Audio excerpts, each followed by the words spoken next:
नमस्कार, स्वागत है आपका आवाज़े ख़वातीन में। मैं हूं रत्ना शुक्ला आनंद।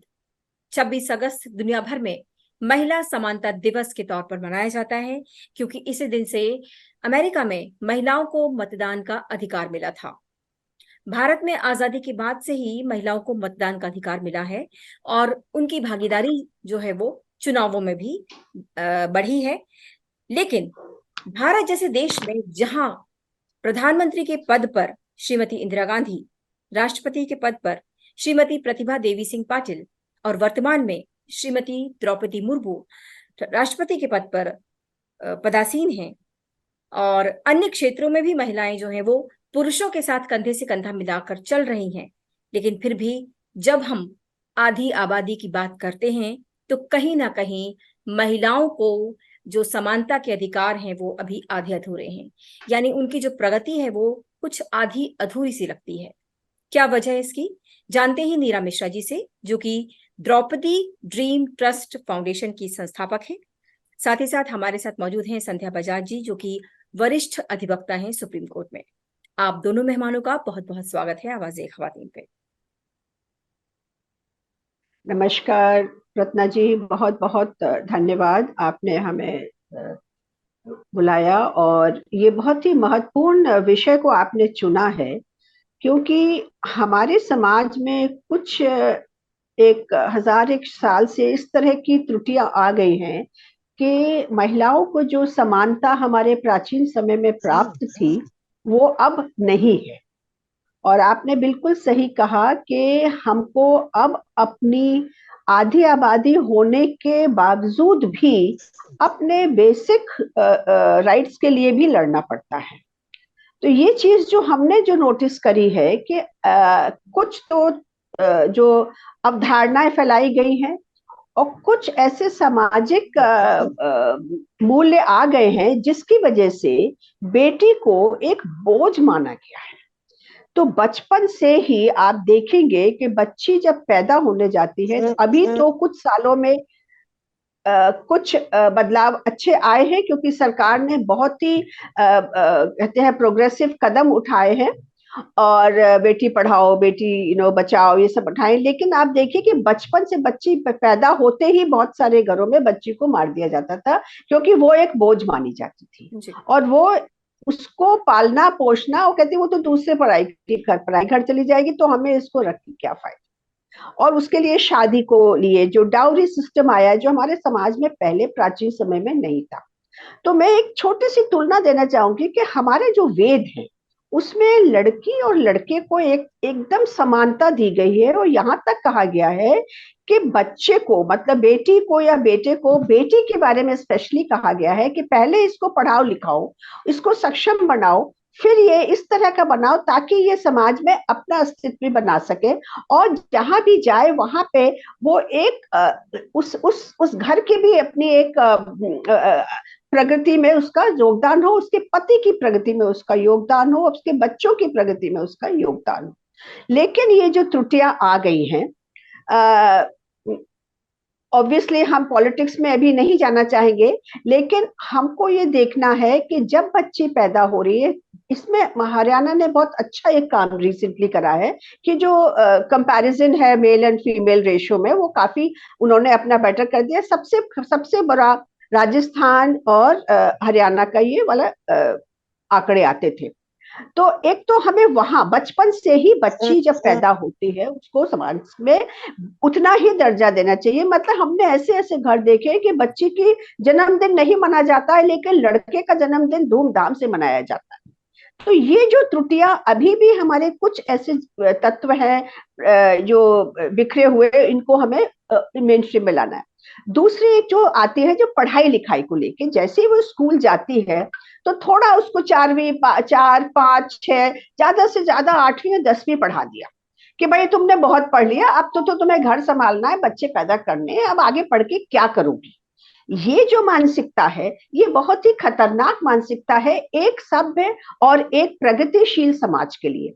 क्योंकि प्रगतिशील समाज में, सभ्य समाज में कोई भी इंसान हो, चाहे वो मेल हो चाहे फीमेल हो, चाहे वो लड़की हो चाहे लड़का हो, उनको बराबर का दर्जा मिलना चाहिए, जो कि हमारी जो प्राचीन सभ्यता है उसमें उसको शुरू से मिला है। हमारी प्राचीन सभ्यता में तो लड़की को स्वयं वर तक का पूरा, गंधर्व विवाह कर सकती थी, स्वयं चूज कर सकती, कैसे स्वयंवर चूज करती जब तक वो सक्षम नहीं होती थी, उसको उतना ज्ञान नहीं था।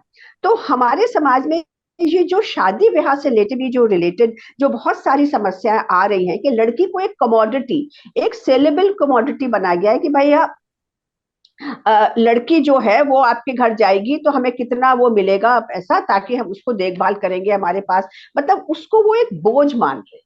लेकिन अगर हम उनको बराबर की शिक्षा देते हैं, पढ़ी लिखी लड़की आती है तो वो बराबर का हिस्सेदार बनती है, तब उसको एक समाज में अपने आप में एक जो हीन भावना है वो उसकी चली जाती है।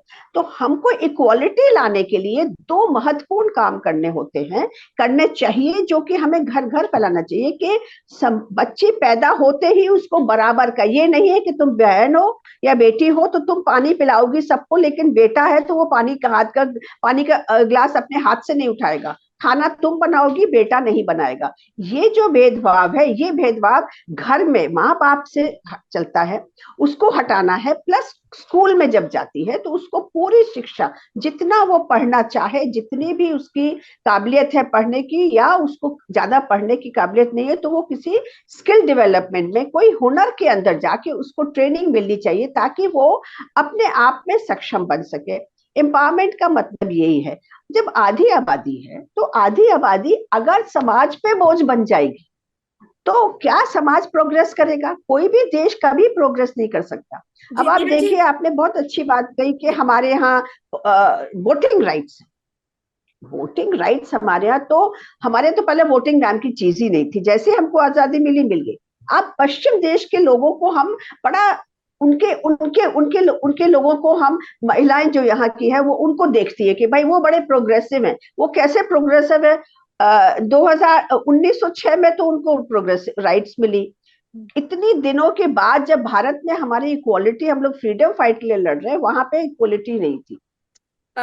जी नीरज जी, मैं यहाँ आपसे ये एक बात मैं यहाँ कहना चाहूंगी कि न्यूजीलैंड में 1893 में महिला समानता की बात उठी थी।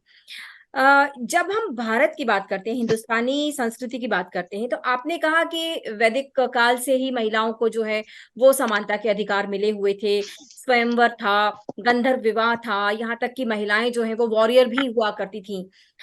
इसी तरह से अगर हम इस्लाम की बात करें तो कुरान ने भी महिलाओं को बराबर के हक दिए हैं। कुरान के मुताबिक वहां भी जो प्राथमिकता दी गई है वो शिक्षा को दी गई है, तालीम को दी गई है। लेकिन ऐसा क्यों है कि दोनों ही जो खास हमारे जो धर्म हैं, उन दोनों में ही महिलाएं जो है वो अभी पूरी तरह से जो है वो समानता की बात तो दूर है, वो तो अभी भी दोयम दर्जे की कहीं ना कहीं जो है वो उसको झेल रही है प्रताड़ना को। तो ये कहाँ से आई ये चीजें, अगर हम ऐतिहासिक देखिए तौर पर एक करें? चीज, जी। एक इसमें आपने आपने जो शादी की बात करी या इस्लाम की बात करी, आपको ये चीज बड़ा ध्यान से देखना होगा, और हमारी जो मुस्लिम महिला है उनको भी ये बात सोचनी पड़ेगी कि ये जो इनकी प्रथा है शादी की, हमारे यहाँ तो डाउरी का एक बहुत बड़ा कलंक आया जो आस्ते आस्ते हट रहा है। लेकिन वहां पे एक तरह का मेहर दिया जाता है, मतलब लड़की को वहां पे भी वो एक कॉन्ट्रैक्ट होता है, जबकि हमारे यहाँ लड़का लड़की जब शादी होती है तो बराबर से फेरे लेते हैं, 3 फेरे लड़का लेगा, फिर 4 फेरे लड़की लेगी आगे जाके। तो वो समानता जो है शादी विवाह में, वो समानता इस्लाम धर्म में भी आनी चाहिए, उनकी लड़कियों को भी वही समानता मिलना चाहिए जब उनकी शादी होती है। इसलिए इस फील्ड में हमको काम करना है कि मुस्लिम महिलाओं को, उनके लोगों को बताना है कि ये लड़की को एक मेहर समझ के, एक कमोडिटी समझ के आपने दे दिया, ये बहुत गलत है। लेकिन पढ़ाई में दहेज भी की देखिए, समस्या, उनकी लेकिन पढ़ाई में, दहेज की मेन समस्या स्ट्रीम तो पढ़ाई सभी में जगह पर है। नीरा जी, दहेज की समस्या अगर हम देखें दहेज की तो समस्या है। इस्लाम में दहेज का दहेज कहीं की, जिक्र नहीं है, लेकिन दहेज वहां भी खूब चल लेकिन रहा वो है। मेहर तो एक बाकी तरह, पूरे तो जी। हिंदुस्तान में दहेज चल रहा है, जी। दहेज की प्रथा मैंने करी हो, आस्ते आस्ते जब लड़की पढ़ लिख के खड़ी हो रही है तब दहेज खत्म हो रहा है। इसलिए शिक्षा पे हम जोर दे रहे हैं। और अगर अगर यही शिक्षा अगर हम इस्लाम की लड़कियों को देंगे, इस्लाम फॉलो वाले की लड़कियों को देंगे, और वो सिर्फ मदरसा में पढ़ के और बाहर निकल जाए और फिर वो घर बसा ले, वो नहीं होगा। उनको मेन स्ट्रीम पढ़ाई में हमको लाना बहुत जरूरी है। उनके हुनर को डेवलप करके उनको सक्षम बनाना जरूरी है, ताकि वो भी जिस तरह से हमने दहेज के खिलाफ लड़ाई शुरू करी, उस तरह से वो भी अपने हक के लिए लड़ना जान सके। जी, संध्या जी, आप से हम इसको आगे बढ़ाते हैं चर्चा को, क्योंकि आप एनसीपीसीआर की मेंबर भी रही हैं। देखा जाता है कि भारत में लड़के पैदा होने पर तो जश्न मनाया जाता रहा है, और लड़की पैदा होने पर उदासी। परिवार पूरा नहीं माना जाता जब तक कि घर में लड़का पैदा ना हो। आपने बेटा ना एनसीपीसीआर हो। में रहते हुए ऐसे बहुत बड़े बड़े काम किए हैं, जहां पर फीमेल फीटिसाइड को लेकर जो है वो काफी खतरनाक भयावह तस्वीर जो है वो सामने आई। मैं आपसे जानना चाहूंगी कि वो क्या था और क्या उसमें कुछ कमी आई है, क्योंकि अभी भी वो चीज मौजूद है और तकरीबन सभी तबकों में मौजूद है। जी, उस समय तो का समय तो बहुत ही खराब था। माने, मैं एक केस में गई थी इन्वेस्टिगेशन के लिए उड़ीसा। वहां पे 150 भूरण जो लड़कियों के थे वो एक कुएं से बरामद किए हमने। और पता चला ये कि सोनोग्राफी वहां पे कोई क्राइम ही नहीं माना जा रहा था उन दिनों 2007 में, कि सोनोग्राफी करी है और उसके बाद में आराम से किए जा रहे थे डॉक्टर्स लोग। बहुत कानून का बहुत कड़ा पालन नहीं हो रहा था। फिर पीएनडीटी कानून उसके बाद में उनको समझ में आई कि ये तो बहुत बुरा काम हो रहा है, तो सरकार संभल गई और बहुत अच्छा एक रिजल्ट आए। लेकिन मैं यहाँ की बात करना चाहूंगी कि अब जो माहौल है इसमें बहुत सख्ती की है। कानून तो पहले भी था, लेकिन कानून सख्त नहीं था। कानून हमेशा ढीला ढाला था कि ठीक है, जो कोई अंदर से करे जा रहे हैं या जिन उन पे सख्ती नहीं थी। आज बहुत अलर्ट हुआ है। इस वजह से देशों में, अभी जैसे कह रहे थे कि हरियाणा में बहुत बड़ी सख्ती करी गई, तभी जाके 800 लड़कियां थी और 1000 लड़के थे, ये रेशो थी। आज हमारे 1000 के करीब करीब 900 समथिंग पहुंच गए हैं। हम लोग बराबर पहुंच गए। कहीं कहीं किसी डिस्ट्रिक्ट में तो 1000 से ऊपर बेटे हैं, बेटियां हैं, बल्कि बेटे हैं, दोनों हैं, मिक्स करके। तो माने बहुत अच्छा अब हो रहा है। परंतु मैं ये कहना चाहूंगी कि जब शादी हो जाती है ना लड़की की, जैसा कि बता रहे थे कि पढ़ने में, शादी के बाद भी समाज में सोच ये है कि लड़की नहीं आ रही, वो कोई नौकरानी आ रही है हमारे घर, आएगी तो वो मेरे लिए खाना बनाएगी, काम करेगी, ये सब वो सब कुछ एक्सपेक्टेशन उसी से होती है। और माने महारानी बना के जिन्हें रखना चाहिए था उन्हें नौकरानी बना दी जाता है। और वो डरती रहती है हर वक्त। जब से बचपन में आती है तभी से उसको कहा जाता है सास के घर जाएगी तो मालूम लगेगा तुम्हें क्या होता है ससुराल। तो वो घबराहट में तो पहले ही होती है, शादी के बाद उसको माहौल भी ऐसा मिलता है। तो हमारे समाज की जब तक सोच नहीं बदलेगी तब तक ये चीजें चलती रहेंगी। सोच बदले उसके बाद ही बदलेगा। देखिए, कानून ने भी, मैं आपको कहना चाहूंगी कि औरत को कमजोर माना। कमजोर कैसे माना? कमजोर माना तभी तो अब सब लोग कहते हैं जी सारे कानून तो महिलाओं के हक में आए हैं, चाहे वो 498 है, 406 है, उनकी एक एफआईआर पे बंदे को अंदर कर देते हैं। जी ये हमारे साथ इतनी ज्यादती हो रही है। हर कानून तो आपने अपने हक में ले लिया, हमने नहीं लिया। आप लोगों ने हमें कमजोर किया। इस वजह से कानून की आंखें हैं, उन्होंने देख लिया, अंधा नहीं है कानून, कि औरत कमजोर है, अपना केस भी नहीं लड़ पाएगी। इसलिए सारे हक जो है वो कानून के तरफ से महिलाओं को मिले हैं। लेकिन आई एम सॉरी टू से यार कि वहां पे भी एक धर्म का बहुत फर्क रखा जाता है। वहां वो लोग वो पहुंच ही नहीं पाते। जैसे मुस्लिम महिला है, उसको बहुत सोचना पड़ता है कानून की शरण लेने के लिए। लेकिन हिंदू महिला है, वो बहुत जल्दी अब कानून की शरण में आने लगी है। और कानून का डर भी हुआ है परिवारों में। इतना डर हो गया है कि उनको अगर सही में भी कोई परेशानी है तो वो नहीं कहते हैं ससुराल के लोग। वो सोचते हैं अगर कहेंगे तो कानून तो सारे महिला के हक में है और हम लोगों को ही भुगतना पड़ेगा। इसे कानून ने सेव किया है महिला को। इससे भी और कड़े कानून बनने चाहिए। धीरे धीरे लोगों में जागृति आनी चाहिए कि आप लोग अभी आराम से मत समझो। मैं कहना चाहूंगी, बधाई देना चाहूंगी भारत को। सबसे पहले हम लोगों को बहुत खुशी है कि चंद्रयान पहुंचा। और आप देख रहे थे कि इसरो में महिलाएं ज्यादा से ज्यादा बैठी थी। औरत विमेन साइंटिस्ट है, तो जब हम लोग आज देख रहे हैं कि महिलाएं पुरुषों से कहीं किसी क्षेत्र में पीछे नहीं रही हैं, चांद तक पहुंची हैं, वो उनका बड़ा कंट्रीब्यूशन रहा है। नहीं तो हम लोगों को क्लास में जैसा अभी एक वो भी चल रहा है कि हमें कहा जाता था इस रो में आप नहीं बैठेंगे, दूसरी रो में बैठेंगे, आप पीछे बैठिए, आप आगे बैठेंगे। अब इस रो में तो महिलाएं आ गई हैं फर्स्ट लाइन में, तो इसलिए डरने की कोई बात नहीं है। हम लोगों का फ्यूचर बहुत ब्राइट है, सिर्फ जागृति की जरूरत है, जो रत्ना जी आप कर ही रही हैं आपके चैनल से। मैं यही कहूंगी रत्ना जी, आप इसी तरीके की आवाज जो है वो ख्वातीनों की बन के चलें। तो मुझे तो ये लगता है कि ऐसे चैनल्स और भी खुलने चाहिए, लोगों को पता चलना चाहिए कि औरत के पास आवाज है। आवाज ही गुम हो गई थी, आपने उन्हें आवाज दी है कि बोलो भैया क्या तुम कहना चाहती हो मैडम, आपकी सुनी जाएगी। तो जब किसी की सुनी जाती है ना घर में, तो उसका वैल्यू होता है, समाज में सुनी जाती है, देश में सुनी जाती है। अब महिलाओं को मैं यही है कि उनके अधिकार तो इतने ज्यादा हैं, लेकिन मिला उन्हें अभी बहुत कम है। जैसा कि आप पार्लियामेंट में देखते हैं, विधानसभा में देखते हैं, राजनीति की बात तो हम चाहे ना करें, लेकिन राजनीति तो चल ही रही है। तो पॉलिटिक्स में तो महिलाओं को बिल्कुल दोयम दर्जे का माना जाता है। उनके लिए कोई भी किसी तरीके की रिजर्वेशन या कोई नहीं है, उनको भी जातियों में बांटा जाता है, सब चीज में बांटा जाता है। एक लड़की जो कि जाति के नाम पे अपनी वो टिकट भी ले जाती है, यंग होने का भी वही ले जाती है, कास्ट के नाम पे भी ले जाती है, हर तरह से वो ले। लेकिन एक महिला जो अच्छा काम भी करती है, लेकिन उसकी जाति नहीं उनको सूट करती है। तो ये जो कोटे पूरे किए जा रहे हैं ना महिलाओं को आगे लाके, वो ये ऐसे ही कोटे पूरे किए जा रहे हैं। जो सक्षम महिलाएं हैं उनको आगे नहीं आने देते हैं, क्योंकि ये समाज का नियम है।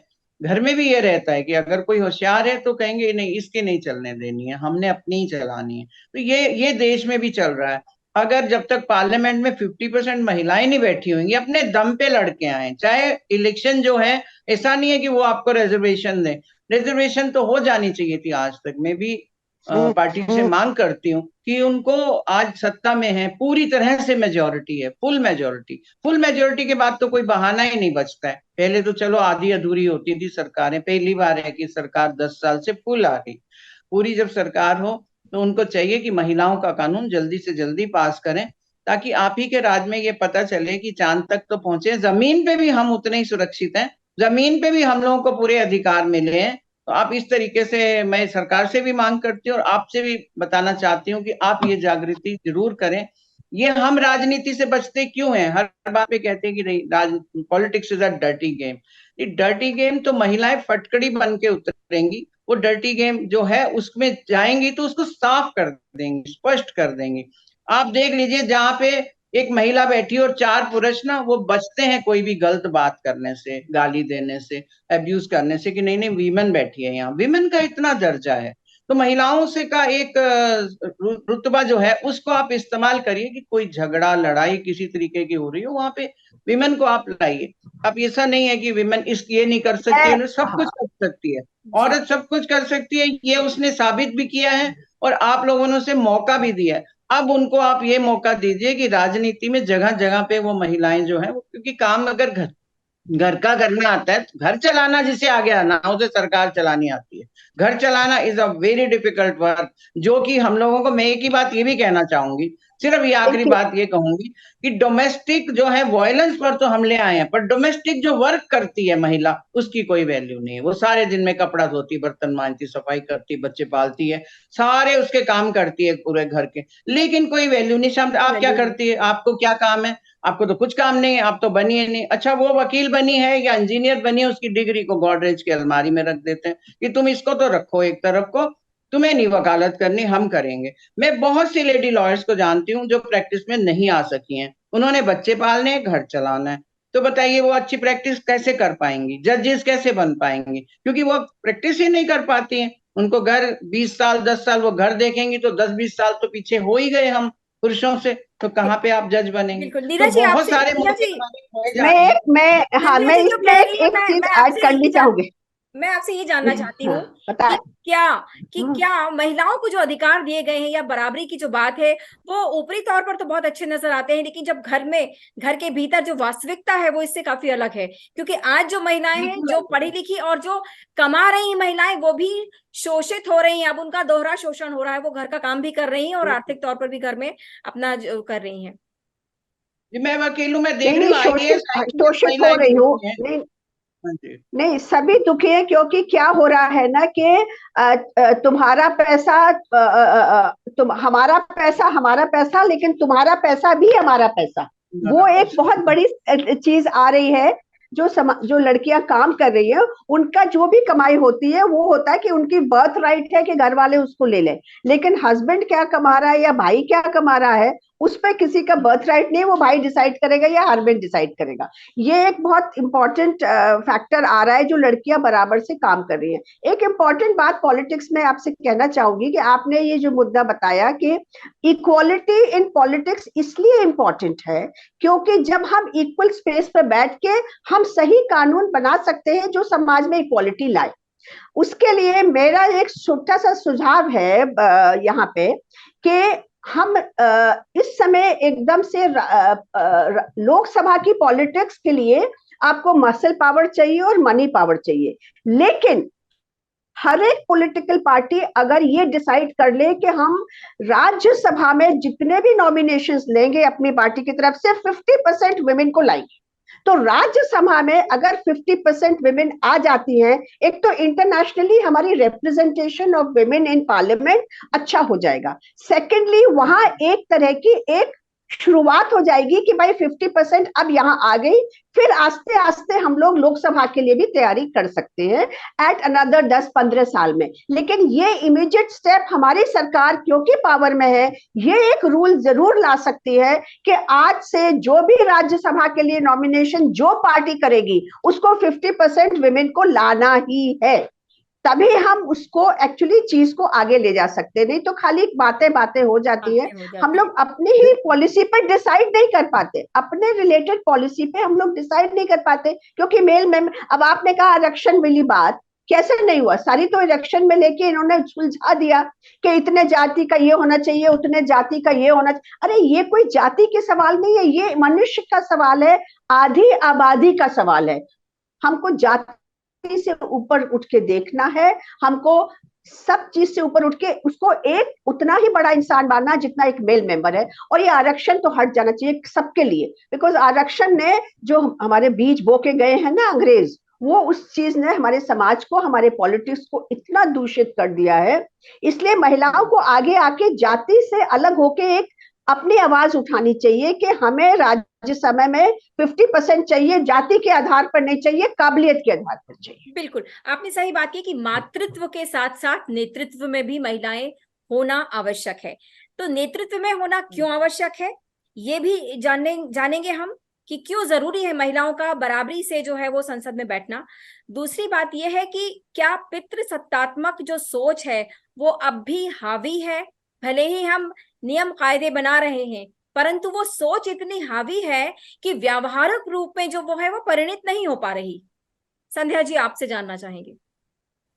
जी बिल्कुल, सोच तो एकदम से सेट है, उनके माइंड सेट है, माइंड जो है वो माने कितने भी बड़े हो जाओ वो हट नहीं रहा है उनके दिमाग से कि तुम तो महिला हो, तुम्हें तो ये घर का काम करना है, तुम्हें तो ये सब कुछ तुम्हारी जिम्मेवारी है, हर चीज में तुम्हारी जिम्मेवारी है। सोच करो, एक छोटी सी बात कहती हूँ कि बीमार हुए पति, तो पत्नी की जिम्मेवारी उसकी बहुत सेवा करे, उसको दवाई दे टाइम पे, उसको ये करे। लेकिन अगर पत्नी को कुछ हो जाता है तो पति अपना काम छोड़ के कभी घर नहीं बैठते हैं, ना कभी उनको चिंता रहती है कि आपने मेडिसिन टाइम पे ली, आपको क्या मिला। ये बहुत रेयर है, पैटर्नल बहुत ही लीव का रेयर है। भी सही दूसरा इस्तेमाल नहीं होता, पैटर्नल लीव का भी ना, सही इस्तेमाल किसी नहीं चीज होता। का नहीं होता। और भी मैं देख रही हूँ कि मेरे पास जो भी महिला आती है तो पहली शिकायत करती है कि बहुत ज्यादा दारू पीता है जी मेरा पति, कमाता तो ठीक है, कोई ऐसी बात नहीं है कि हम रोटी नहीं खा सकते, लेकिन बहुत सारी की सारी दारू पी जाता है। एक तो जेंट्स में इतनी सारी इस तरीके की आदतें होती हैं, इसीलिए महिलाओं को और आगे लाइए, कम से कम वो इसमें तो रहेंगी कि हाँ जी हम लोग ऐसा वेस्टेज नहीं करते। औरतें, औरत हमेशा संजोती है, घर बनाती है, घर में खर्चा जो है कम से कम हो इस बात का उसका ध्यान रहता है, चाहे उसको कंजूस कहा जाए, जो मर्जी कहा जाए। लेकिन औरतें हर तरह से जब घर बनाती है तो ऐसे देश भी बना सकती है, देश को भी बनाती हैं, चलाती हैं। असल में अच्छे नागरिक वही पैदा करती हैं। माँ माता निर्माता भवती। जब वो माँ होती है तो अपने आप उसका सिर्फ एक ही ध्येय रहता है, मेरा बच्चा, मेरी औलाद बहुत देश की सेवा करे, अच्छा बने, बहुत टॉप पे जाए। ये माँ ही सबसे ज्यादा सोचती है, अच्छे स्कूल जाएगा, अच्छे पढ़ाई करेगा, हर चीज में वो बचाती भी है, सब कुछ कमाती भी है, बचाती भी है, और फिर उसके बाद में बच्चों को भी अच्छा बनाती है। तो जब ये सब वो माँ कर रही है तो उस माँ को इस तरीके से देखे जाना कि तुम्हारा तो कोई वास्ता नहीं है। एक आध डायलॉग तो हर महिला को, चाहे वो पढ़ी लिखी है, आईएएस है, आईपीएस है, दो आईएएस इकट्ठे एक जैसे होना, तो पति अपने आप को बहुत कुछ समझते हैं कि मैं तो बहुत अच्छी उस पर हूँ, तुम्हारी कोई वैसी पोस्ट नहीं है।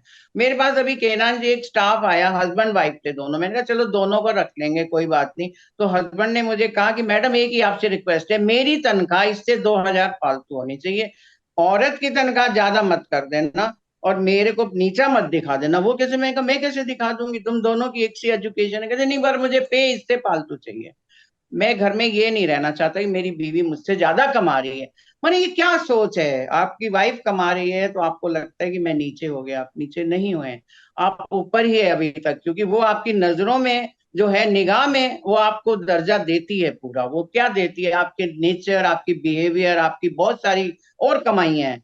कमाई एक नहीं होती, पैसे की कमाई नहीं होती, कमाई है कि अगर आप सही से उनसे व्यवहार करते हैं। जो लोग व्यवहार नहीं करते वो कानून को भी फेस करते हैं, घर को भी फेस करते हैं, अपने आप को भी डिस्टर्ब करते हैं और आगे वाली आने वाली जनरेशन को भी डिस्टर्ब करते हैं। बहुत से घर हैं जिनके घरों में दिन रात लड़ाई चलती है और बच्चे उसको भुगतते हैं, बच्चे अलग हो जाते हैं, मीरा जी घर कुछ टूट कहना जाते चाहती हैं। हैं? जी जी। तो मैं सभी ये मैं देख रही हूँ, जो प्रैक्टिकल माहौल, उसमें महिला को अगर वो अच्छी हो जाती है, मैंने मैंने अपने लाइफ में भी देखा कि मेरी मदर इन लॉ के पैसे बचा बचा के उन्होंने, वो कह रही मदर इन लॉ ने घर बनाया, वो कोई नौकरी नहीं करती थी, कोई कमाती नहीं थी, लेकिन उन्हें इज्जत मिली कि ये मदर इन लॉ ने घर बनाया। कैसे बनाया? क्योंकि बचाया, पैसा बचाया, स्त्री धन को बचाया, बचाना वो जानती है, जो एक सबसे बड़ी पूंजी है। अगर आप बचाना नहीं जानते तो मुझे नहीं लगता महिलाओं का ये सबसे बड़ा गुण होता है, और उन्हें ये गुण रखना चाहिए। स्पेंड गॉड विल सेंड ये वाला नारा नहीं चाहिए कि हाँ भगवान भी उतना ही देता है जितना आप लोग आपकी जरूरत है, ऐसा नहीं दे रहा है कि आप करते ही जाओ खर्चा।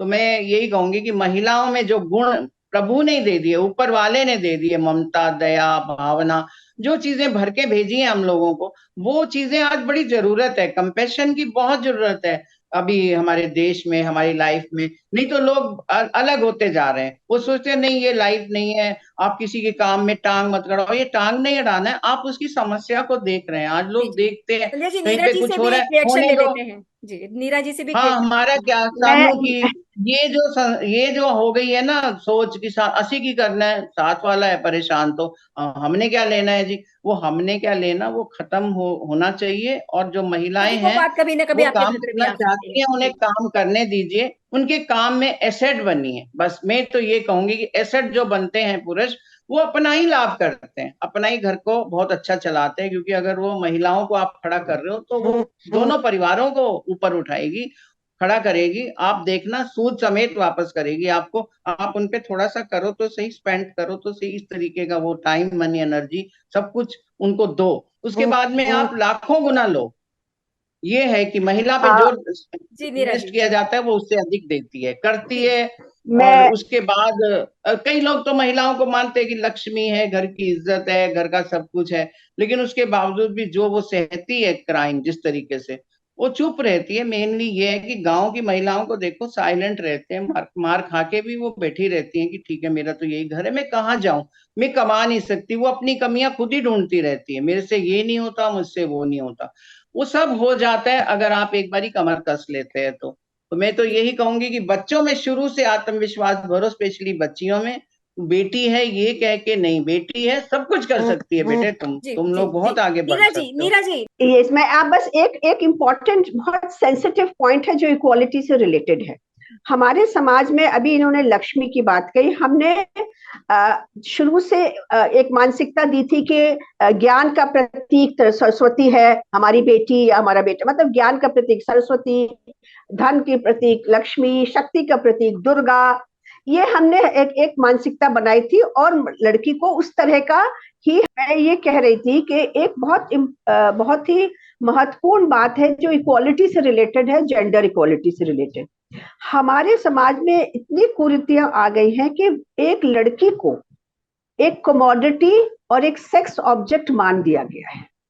जबकि आप देखिए कि जितने भी सेक्सुअल अपराध हो रहे हैं वो लड़कियों के खिलाफ हो रहे हैं।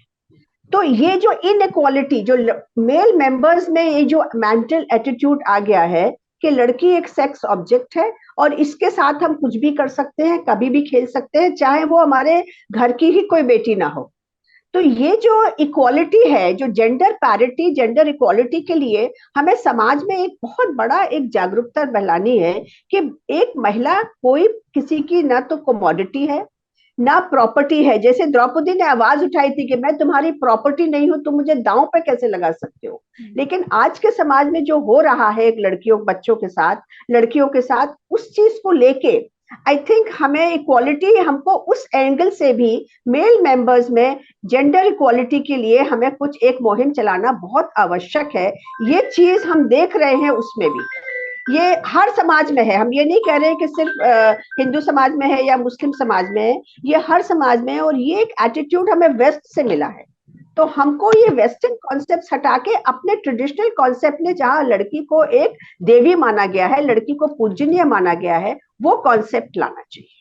जी, अभी आपने द्रौपदी की बात कही, मैं आपसे एक दो कुछ ऐसे उदाहरण चाहती हूँ जहां जो ये साबित कर सके कि जो पुराने वक्त में किस तरह से महिलाओं ने अपने हक की आवाज उठाई। देखिए, सबसे पहला उदाहरण हमारे यहाँ जो आजकल समाज में बोला गया कि विधवा बड़ी अशुभ होती है, हमारी कितनी पिक्चरें आई और कितना इसके ऊपर काम हुआ। लेकिन उनकी सबसे पुरानी, सबसे पहली एक हमारे सामने आती है एक औरत जो कि विधवा होते हुए भी उसने पूरा अपने हक के साथ अपना काम करा। और ऑफ कोर्स द्रौपदी ने तो अपनी पूरी हक की लड़ाई आखिर तक वॉर में जाके बैठ के लड़ी। और केकई तो बहुत बड़ी एक योद्धा थी, वो तो सभी जानते हैं। हर समाज में हमारे यहाँ लड़कियां प्रीस्ट बनी है, हमारे मतलब उन्होंने पूजा पाठ करा, उन्होंने ऋचाएं लिखी है। तो चाहे वो कोई भी प्रोफेशन लेना चाहे, समाज में कभी भी नहीं हुआ। तो हम अगर देखें तो हमारी प्राचीन महिलाओं के बाद जो अभी आज के महिलाओं ने भी जो आगे कदम उठाना शुरू करा है कि वो अपने हर क्षेत्र में जा रही है, वो आर्मी में जा रही है, एयरफोर्स में जा रही है। तो इस तरह की जो उदाहरण है इनको लेके, लेकिन हर जगह हमने एक चीज नोटिस करी है, कोई भी सर्विसेज हो, गवर्नमेंट ऑफिशियल्स हो, सबके साथ एक लड़की को, एक महिला को ऑब्जेक्टिफिकेशन जो करा जा रहा है, वो चीज अगर हम समाज में टैकल कर सकेंगे ना, तो ही हम एक्चुअली सचमुच में इक्वालिटी दिला सकते हैं। क्योंकि आजकल महिला डरती है निकलने से बाहर, इसलिए डरती है कि उसको कोई भी एक ऑब्जेक्ट समझ के मिसयूज कर सकता है, घरों में हो, चाहे ऑफिसों में हो, चाहे बाहर हो। तो जो महिलाएं हैं उन्होंने हर क्षेत्र में अपने कदम आगे बढ़ाए हैं और आगे बढ़ाती रहेंगी, अगर हम उनको इस तरह की एक अवेयरनेस देंगे। और मेल मेंबर्स, देखिए कोई भी एक, आप अपना सीधा हाथ और बायां हाथ दोनों हाथ को मजबूत करना है, मतलब हमें मेल मेंबर्स को भी समझाना है कि महिला आपके लिए कितनी एक इंपॉर्टेंट चीज है, ताकि आप उसका मिसयूज नहीं करें। आपने साधना जी ने कितनी अच्छी तरह से बताया कि घरों में पढ़ी लिखी महिलाओं के साथ भी मिसयूज हो रहा है।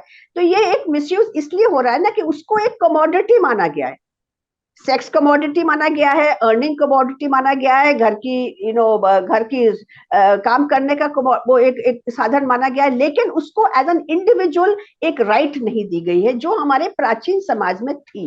वही समाज को हमें वापस लाना है। और हमें वेस्ट के जो आइडियाज है ऑफ देखिए, एक्चुअली मजे की बात तो ये है कि हमारे समाज में प्राचीन समय में एक हिंदू मैरिज में डाइवोर्स नाम की चीज या तलाक नाम की चीज है ही नहीं। लेकिन ये एक ट्रेडिशन, अब इस समय जो इस तरह की कुरीति आ गई है कि हमें रजिस्ट्रेशन करना पड़ रहा है। लेकिन हमें तो रजिस्ट्रेशन की जरूरत ही नहीं पड़ती थी। अगर किसी ने कह दिया कि भाई शादी हो गई तो 4-7 फेरे बनकर शादी हो जाती थी, वो जमाना चला गया है। तो अब औरत को पूरा का पूरा एक तरह से कहना चाहिए कि कमोडिटी से हटा के उसको एक इक्वल दर्जा देना है। अगर तो एक तो पॉलिटिकल विल होनी चाहिए कि हम इस तरह की चीज, जो भी महिलाओं के साथ दुर्व्यवहार कर रहा है उसको बिल्कुल भी टॉलरेट नहीं करेंगे, जीरो टॉलरेंस।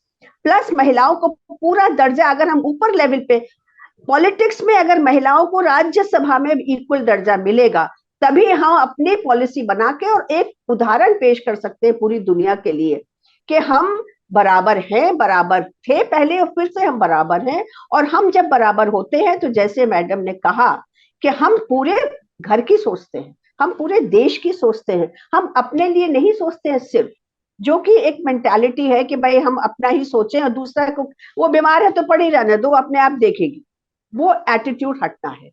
तो equality in every sense, equality in gender, equality in livelihood, equality in education, equality from the time of birth till the time of death. Even the woman should have the right to do the last rites. Why not? If they can be priest, पहले जमाने में जो priest बन सकती थी, इसका मतलब उनको पूरा हक था। तो बर्थ से लेके और मृत्यु तक हर क्षेत्र में उसको एक बराबरी का दर्जा जब हम दे पाएंगे, तभी हम मानेंगे कि हाँ, हम महिला को अपने बराबर का मानते हैं। जी बिल्कुल। अभी दो चीजें सामने आई थी। अभी कुछ समय पहले प्रधानमंत्री जी ने कहा था कि जो अपशब्द बोलते हैं, जो कुछ ऐसे अपशब्द बोले जाते हैं जहां महिलाओं का अपमान होता है, वो ना बोलें। और इसी तरह से अभी जो है वो जो सीजीआई ने कहा कि प्रोस्टिट्यूट और मिस्ट्रेस जैसे शब्द जो वो हटाए जाएं। तो ये काफी सकारात्मक जो है वो बातें हुई हैं, लेकिन ये व्यावहारिक रूप में कितनी दिखाई देंगी या उनकी पालना कराने के लिए क्या करना पड़ेगा, संध्या जी आपसे जानना चाहेंगे। हाँ जी बिल्कुल, इस ऐसा भी कानून होना चाहिए कि कुछ भी कह देते हैं किसी के लिए। ये प्रोस्टिट्यूट का वर्ड तो आम महिला के लिए भी यूज कर देते हैं। ऐसा नहीं है कि हाँ जो जिनका बिल्कुल प्रोफेशन है या कुछ है उसके लिए है, नहीं। ये तो अगर पता चले कि दो चार मर्दों से बात करती है, वो चीज जस्ट ए प्रोस्टिट्यूट, कितना आराम से बोल देते हैं, जैसे कुछ ना कहा, उसका पूरा कैरियर दिल सब तोड़ के रख देते हैं। ये लोगों को कानून जो है इस पर भी बनना चाहिए, अब शब्द भी नहीं बोले जाएं। अगर उनका कोई रिकॉर्ड है, जैसे SC ST लॉ है, कि उसमें अगर रिकॉर्ड आ जाता है कि आपने किसी को ये कह दिया, तो मैंने कितना कड़ा कानून है। लोग डरते हैं आज, कोई उन पे कमेंट नहीं करता है। लेकिन इन चीजों का कोई नहीं है। महिलाओं के खिलाफ इतनी ज्यादा हिंसा, वायलेंस चल रही है, बोलने में, इशारों में। लेकिन वो हर चीज का, महिला भी सोचती है क्या मैं हर चीज का केस करके बैठी रहूं, कि वो भी इन चीजों से डरती है स्वयं भी। लेकिन मैं तो यही कहना चाहूंगी कि विमेन को स्टेप बाय स्टेप, बिल्कुल आप लोग ऐसे, अभी रक्षाबंधन का त्योहार आ रहा है, फिर क्या रक्षा करोगे आप हमारी? रक्षा तो आप करते नहीं हो। मैं तो अभी रिसेंटली जितने भाई बहनों को जानती हूँ जो मेरे संपर्क में है, मैं देख रही हूँ बहनें ज्यादा कर रही हैं अपने भाइयों की रक्षा। उसे कहाँ पढ़ाना है, कौन सी यूनिवर्सिटी भेजना है, क्या करना है, पूरा तय करती है। अगर बहन बड़ी है या चाहे छोटी है, तो भी उसे इतना पता है कि मेरे भाई को इस वाली यूनिवर्सिटी में पढ़ाइए, मॉम ऐसा करिए, मॉम पिताजी आप इसको इतना दिया करिए, खर्चा खर्चा है आज बच्चे का। मैं देखती हूँ घर में लड़कियां जो अपने भाइयों को प्रोटेक्ट कर रही हैं। ये रक्षाबंधन सिर्फ ये नहीं कि आप सिर्फ कलाई पे राखी बांध दी, लेकिन हम लोगों को शुरू से सिखाया नहीं तेरे भाई तेरा रक्षा करेगा। आज लड़कियों ने कराटे, जूडो, ये सब उनको और ज्यादा सीखना चाहिए।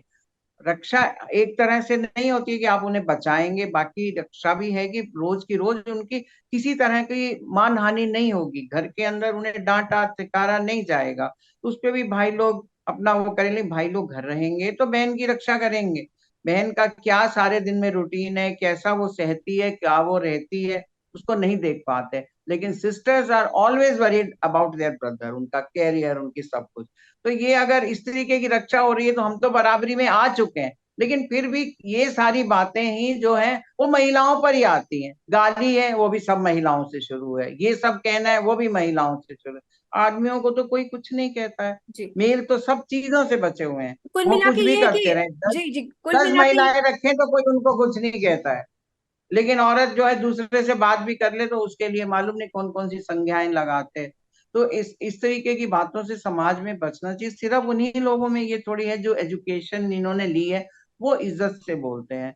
जी जिन्होंने धर्म को स्वीकार किया है वो भी इज्जत से बोलते हैं। लेकिन जिन्होंने ये सब देखा ही नहीं है, ये चीजें जानी ही नहीं है, उन लोगों का तो यही है कि मार पिटाई ऐसे है जैसे हाथ तो उनका, किसी ने बोला जी क्या करें, उनका हाथ खुला है। हमने सोचा खुला हाथ है तो पैसे बहुत खर्च करता होगा, कहते नहीं हाथ खुला ऐसा है कि मिनट में थप्पड़ मार देता है।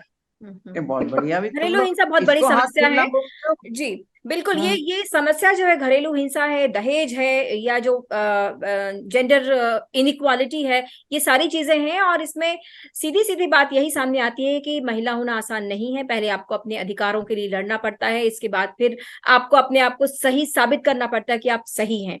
संध्या जी, मैं आपसे ये जानना चाहूंगी, आप हरियाणा से आती हैं, हरियाणा जैसी जगह जहां कभी ना कभी जो है वो एक तरह की जेंडर इनइक्वालिटी जो है वो बहुत फेस करनी पड़ी थी, लेकिन आपका मैं उदाहरण आपके मुंह से ही जानना चाहूंगी, आपके जरिए मैं चाहूंगी कि दर्शकों को पता चले कि आपने किस तरह से संघर्ष करके छोटी सी उम्र से और आप यहाँ तक पहुंची हैं।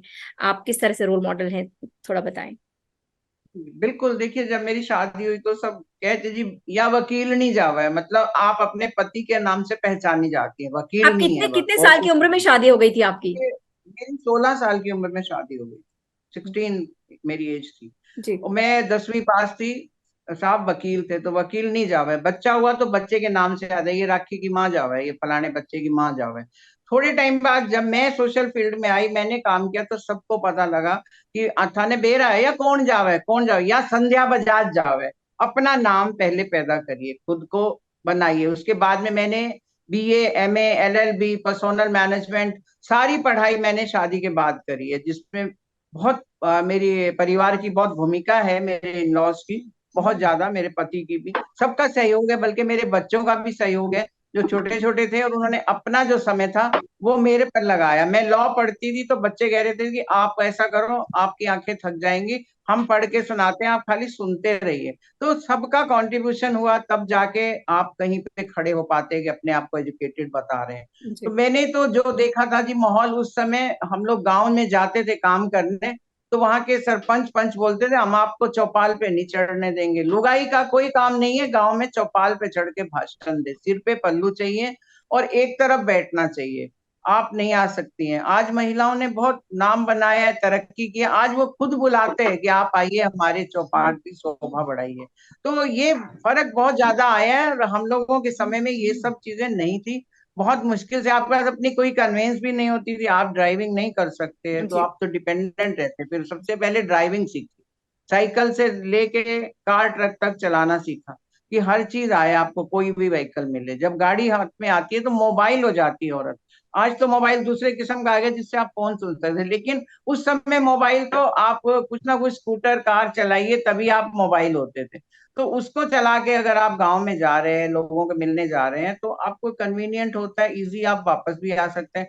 ऐसी मैं चीजें कहती हूँ कि महिलाओं को, जो लड़की है उसको हर तरह की ट्रेनिंग दो, उनको एक तरह की ट्रेनिंग नहीं दो, उनको ये भी दो कि कार कैसे चलती है, स्कूटर कैसे, जरूरी नहीं है बाबा कार है, जी। कार नहीं भी हो तब भी कार चलाना सिखाएं, स्कूटर जी। नहीं भी है तो भी स्कूटर चलाना सिखाएं। क्योंकि जब ये सेल्फ आ जाता है ना, जो सेल्फ लगाती है, जी। सेल्फ आने के बाद में महिला जो है वो बहुत ऊंची हो जाती है, सबसे पहले असल में अपनी नजर आत्मनिर्भर में, हो जाती है, वो हर तरीके से आत्मनिर्भर हो जाती है। नीरा जी, आप हर भी तरह से, कहीं ना और कहीं अपनी निगाह में परिवार में होती है। अपने मैं नीरा जी से भी जानना चाहूंगी, नीरा जी ने भी अपने परिवार में एक तरह से ध्वजा उठाई और खुद जो है वो उन्होंने बहुत सारी जिम्मेदारियां ले ली, और वो है। तो नीरा जी, आप भी संक्षेप में थोड़ा इस पे प्रकाश डाल के, और हम यहाँ दर्शकों को यही बताना चाहते हैं कि हमारे साथ आज स्टूडियो में दो ऐसी महिलाएं मौजूद हैं जिन्होंने बहुत संघर्ष करके वो आगे बढ़ी और बहुत आगे पहुंची हैं, और सभी लड़कियों के भीतर इस तरह की क्षमता है, जरूरत है इसको पहचानने की। नीरा जी।